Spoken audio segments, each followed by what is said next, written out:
Hello ಸ್ನೇಹಿತರೆ, ಈ ದಿನ ವೀಡಿಯೋನೇ ಹಾಕಿರಲಿಲ್ಲ. ಇವಾಗ ವೀಡಿಯೋ ಹಾಕ್ತಾಯಿದ್ದೀವಿ. ಕರೆಕ್ಟಾಗಿ 3 ಕಾಲಾಗೈತೆ. ಬೆಳಗ್ಗೆಯಿಂದ ಯಾಕೋ ಮೈ ಹುಷಾರಿಲ್ಲ, ಸ್ಟಮಕ್ ಪೇನ್ ಇದೆ. ಯಾರಾದರೂ ಹೊಟ್ಟೆ ನೋವುಗಳಿಗೆ ನಿಮಗೆ ಗೊತ್ತಿದ್ದರೆ ದಯವಿಟ್ಟು ವೀಡಿಯೋ ಹಾಕಿ, ಇಲ್ಲ ಕಮೆಂಟ್ ಏನಾರ ಹಾಕಿ. ಯಾಕೋ ತುಂಬ ಹೊಟ್ಟೆ ನೋವ್ತಾಯಿದೆ. ಮನ್ಕೊಂಡೇ ಇದ್ದೀನಿ, ಆಗ್ತಾನೇ ಇಲ್ಲ.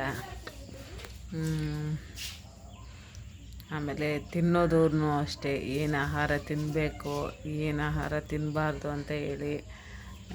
ಮಧ್ಯಾಹ್ನ ಮಳೆ ಬಂದಿದೆ, ಮಳೆ ಬಂದು ನಿಂತಿದೆ.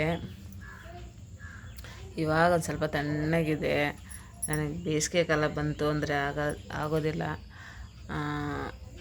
ಈ ವಿಡಿಯೋ ಹಾಕಿರೋ ಕಾರಣ ಏನಂದರೆ, ದಯವಿಟ್ಟು ಹೊಟ್ಟೆ ನೋವುಗಳಿಗೆ ನಿಮಗೆ ಗೊತ್ತಿದ್ದರೆ ದಯವಿಟ್ಟು ನೀವು ಕಮೆಂಟ್ ಬಾಕ್ಸಲ್ಲಿ ತಿಳಿಸಿ. Boy friend.